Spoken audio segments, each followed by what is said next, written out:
What if the reason your coffee feels different lately has nothing to do with your willpower and everything to do with what coffee does inside your body quietly, predictably, and often without obvious symptoms? Because most people think coffee is just caffeine, a simple stimulant. But if it were just caffeine, why would 2 cups from 2 different coffees feel completely different? Why does the same brand feel fine one week and off the next? And why do so many daily drinkers reach a point where they say, coffee doesn't agree with me anymore, even though they haven't changed anything? Here's the part nobody warns you about. Coffee's effects are not only about how you feel in the moment, they're about what your body is doing hours later, when you're trying to sleep, digest, regulate stress hormones, and stabilize blood sugar. And the more consistently you drink coffee, the more those small effects become your baseline.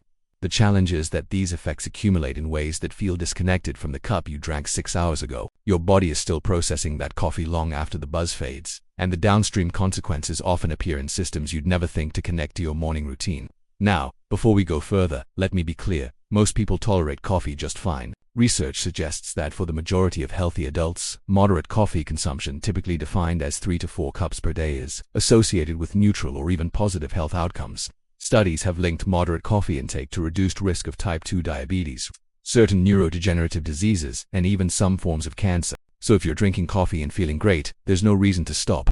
But for a subset of people, estimates vary, but somewhere between 10 to 30% of regular coffee drinkers, coffee creates noticeable negative effects that are often misattributed to other causes.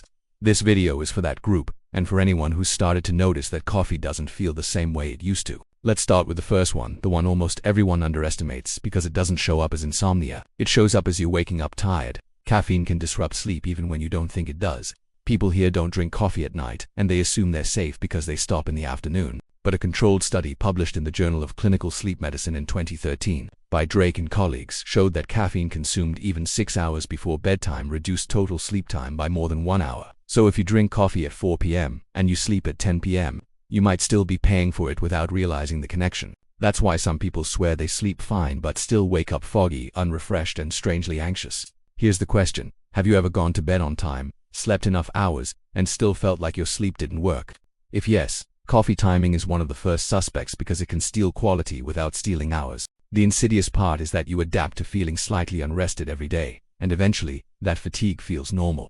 You stop questioning it. You just assume you're someone who needs more sleep, when in reality, the sleep you're getting isn't restorative because caffeine is still interfering with your deeper sleep cycles. And that leads to the second effect, which is where things get uncomfortable for daily drinkers. Coffee can train your nervous system to run hotter than you think. Not always in a dramatic way, not always as panic. Sometimes it's subtle, more irritability, more impatience, more muscle tension, more background pressure. Coffee blocks adenosine, the signal that builds sleep pressure and calm. When adenosine is blocked repeatedly, your body still finds ways to compensate it and through stronger stress responses later. That's why one person can drink a Starbucks Pike Place and feel normal while another drinks the same amount of caffeine from an espresso and feels edgy. It's not just the dose, it's how your body is already regulated when the caffeine arrives. Ask yourself, do you drink coffee to feel normal, or do you drink coffee to feel better? If it's to feel normal, that's a sign your baseline might be shaped by it. The distinction matters because when coffee becomes the thing that brings you back to neutral instead of enhancing an already stable state, you're no longer optimizing, you're compensating. And compensation has a cost that shows up in other areas of your physiology. Now the third effect is the one almost nobody talks about because it sounds too medical. But it matters especially if you drink espresso, French press, Turkish coffee, Greek coffee, or any brewing method without a paper filter. Unfiltered coffee can raise LDL cholesterol in some people because of natural compounds called caffeine and coil. A meta-analysis published in the American Journal of Epidemiology in 2001 found that consuming 5 cups of French press coffee daily raised LDL cholesterol by approximately 6 to 8% over 4 weeks. Paper filters trap most of these dietapine compounds, while methods like French press and boiled coffee let more of them through. Now, this doesn't affect everyone. Equally, genetic variations in cholesterol metabolism play a role, and for most people, the increase is modest. That doesn't mean espresso is poison or French press is bad. It means brewing method can change what your coffee does to your body over months, not minutes. And here's what makes it a nobody warns you effect. Many people switch to espresso or French press because they think it's cleaner, more premium, more natural. Than their blood work shifts and they never suspect the coffee. You drink Nespresso, Lavazza espresso, Illy espresso, or cafe-style drinks daily. Ask yourself this: has anyone ever told you brewing method can affect cholesterol independent of sugar and cream? Most people never hear it, but your body still responds. The cumulative exposure over years can create shifts that seem mysterious until you trace them back to something as simple as whether you use a paper filter. Here's the deeper pattern behind these first 3 effects. Coffee is not one thing, it's a delivery system. Timing, brewing method, and your baseline nervous system state decide what happens next. That's why 2 cups a day is not a real unit of measurement. 2 cups of what, at what time, brewed how, in what state of stress, with what sleep debt, and with what food in your stomach. That's the difference between coffee that supports your day and coffee that quietly taxes it. The variables multiply quickly, and most people never account for more than 1 or 2 of them. They focus on caffeine content and ignore everything else that determines how that caffeine behaves once it enters their system. This is why seemingly identical coffee routines can produce wildly different outcomes depending on context. Before we go further, do this quick self-check. When you say coffee makes you feel off, what do you mean? Is it sleep? Is it your stomach? Is it anxiety? Is it energy crashes? Because the next effects are even more common, and once you see them, you start noticing patterns everywhere in yourself and in other people. The specificity matters because different symptoms point to different mechanisms, and understanding which mechanism is active helps you make adjustments that actually work instead of guessing blindly. And if you're a daily coffee drinker, I want you to stay with this, because the next part includes effects that most people blame on aging, stress, or hormones when coffee is often the invisible amplifier. If you've ever thought, why is my body reacting differently now? You'll want the rest of this list. Quick favor before we continue. If you want more videos that break down everyday health habits without the usual vague advice, subscribe so you don't have to find these topics again later. The 4th effect is one most people never connect to coffee because it shows up far away from the cup: blood sugar instability. Coffee itself has almost no calories, so people assume it's neutral. But caffeine stimulates cortisol and adrenaline, and those hormones directly raise blood glucose.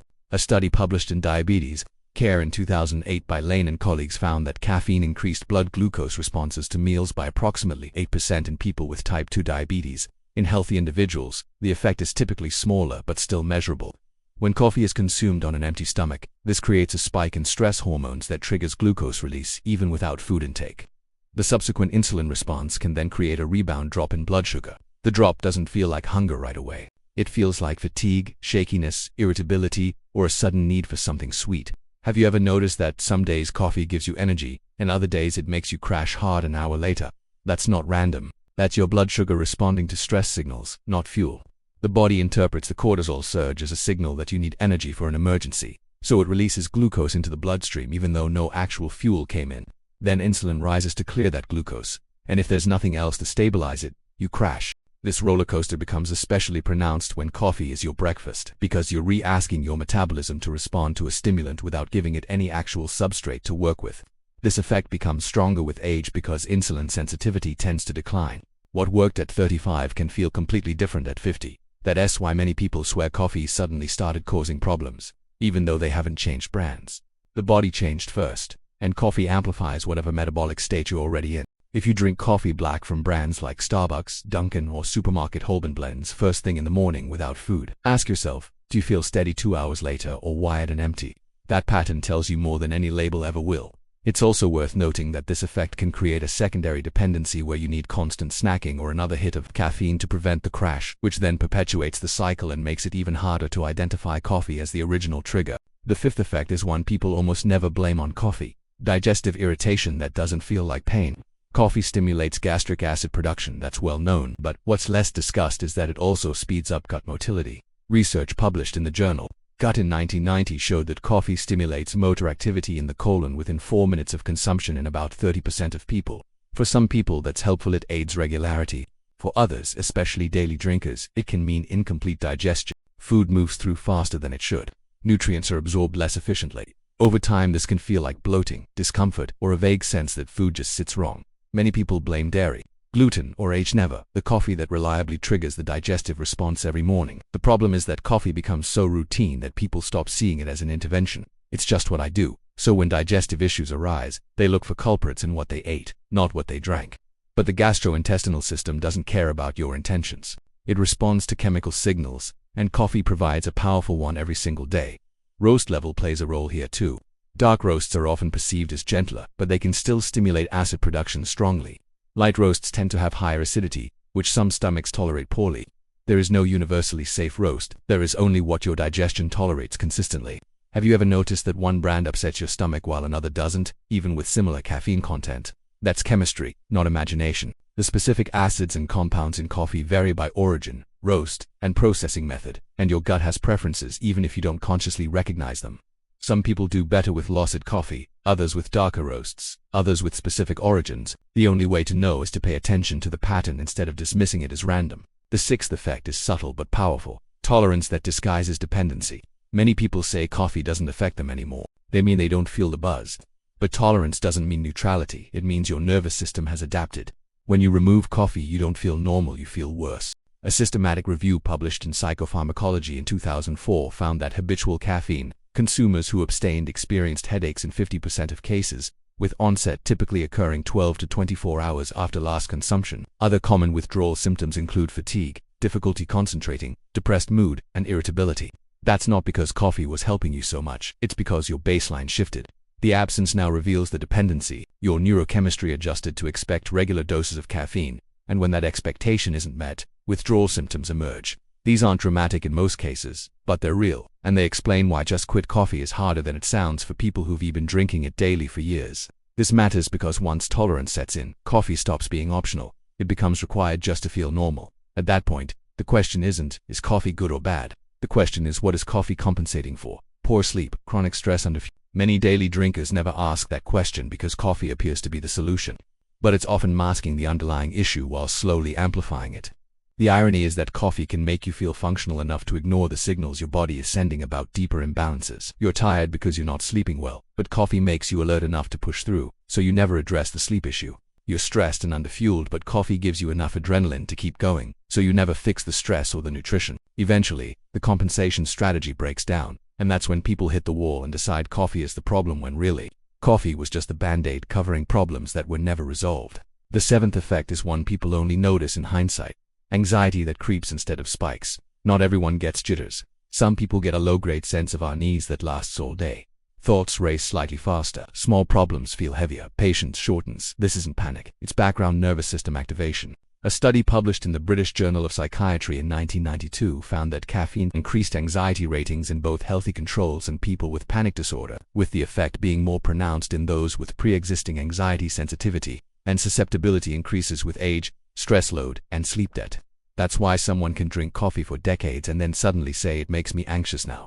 The coffee didn't change. The margin did. Life circumstances shifted, stress accumulated, sleep quality declined, and suddenly the same dose of caffeine that used to feel energizing now feels destabilizing. The nervous system operates on a threshold model. When you're close to the edge, even small inputs can push you over. Coffee doesn't create anxiety out of nothing, but it can lower the threshold for activation. And when your life is already demanding, that lower threshold can be the difference between managing and unraveling. Here's an uncomfortable question. When you skip coffee, do you feel calmer but less motivated? That contrast often reveals how much coffee is shaping emotional tone, not just energy. It's masking a baseline state that might actually be more balanced than you realize. But you've grown so accustomed to the heightened state that calm feels like lethargy.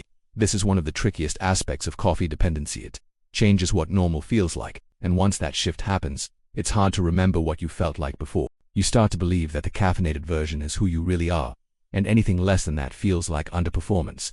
But if you need a drug to feel like yourself, it's worth asking whether that version of yourself is sustainable or whether you're reborrowing energy from systems that will eventually demand repayment. The eighth effect ties many of these together.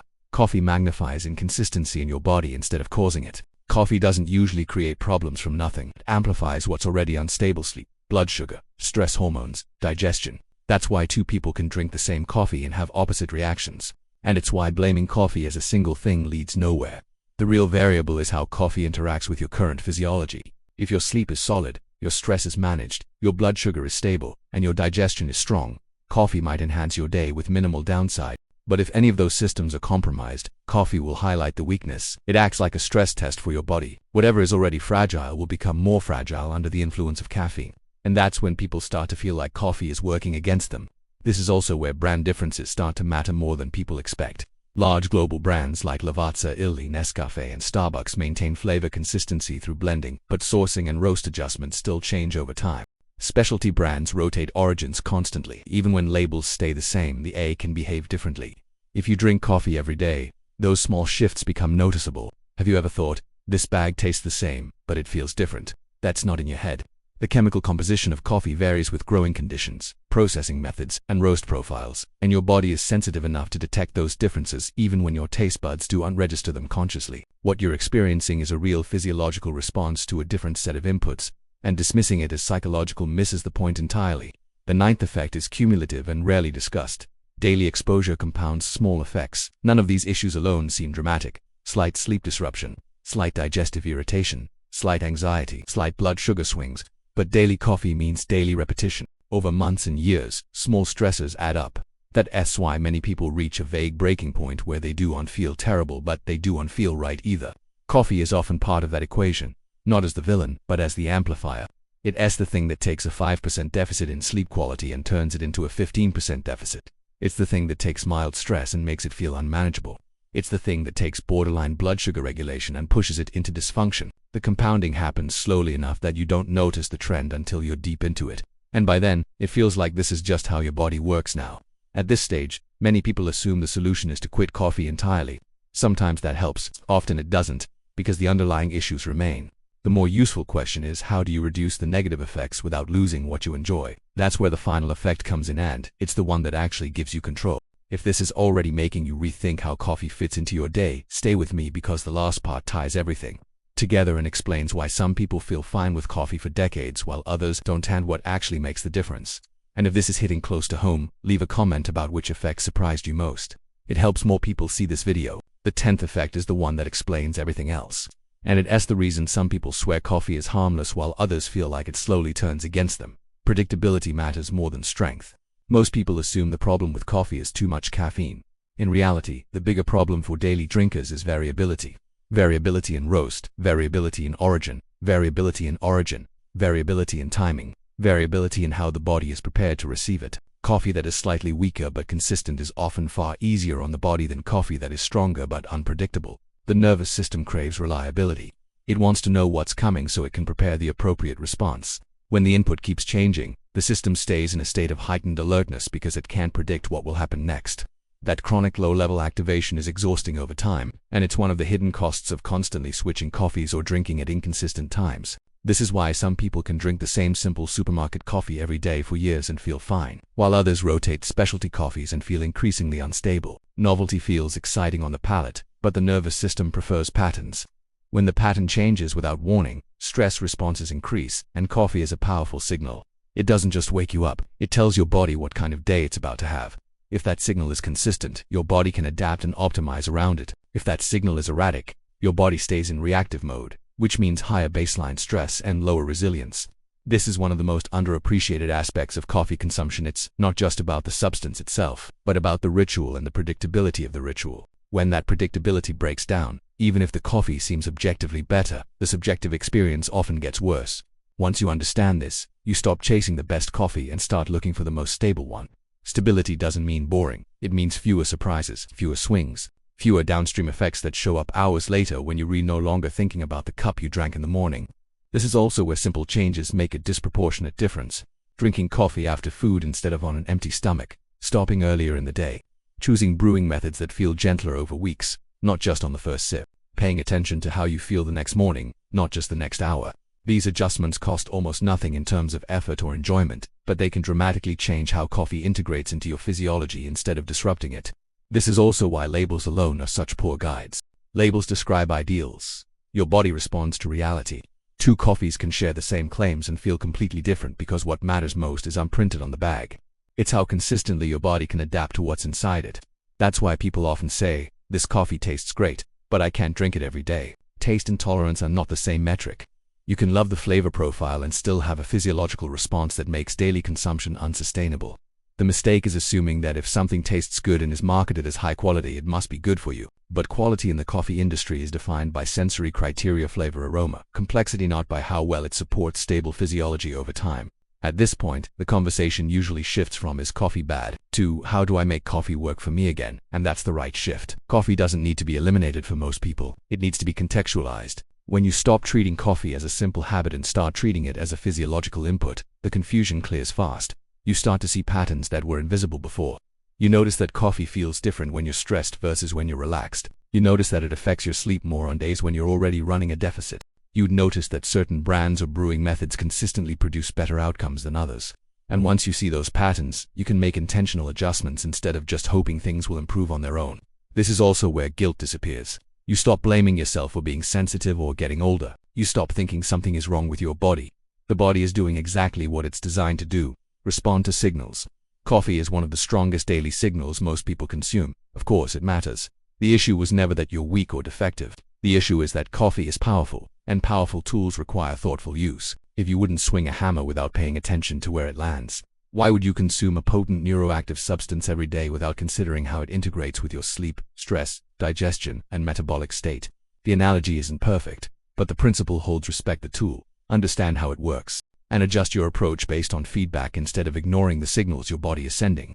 If you've watched this far, ask yourself one final question. Is your coffee supporting your day, or are you constantly managing its side effects without realizing it? Most people never stop to ask that. They just adapt, quietly, until adaptation becomes exhaustion.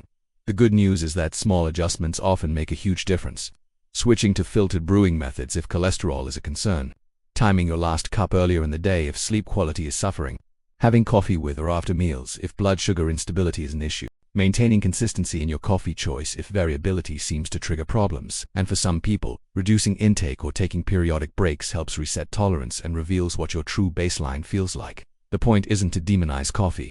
The point is to understand it. Coffee is neither inherently good nor inherently bad. It's as a powerful physiological tool that interacts with your individual biology in ways that can be supportive or disruptive depending on context. Most people tolerate it well. Some don't, and even those who tolerate it well may benefit from being more intentional about how, when, and what they drink. If this video helped you see coffee differently, take a moment to subscribe, not because you need more content, but because understanding everyday habits at this level saves time, energy, and frustration long term.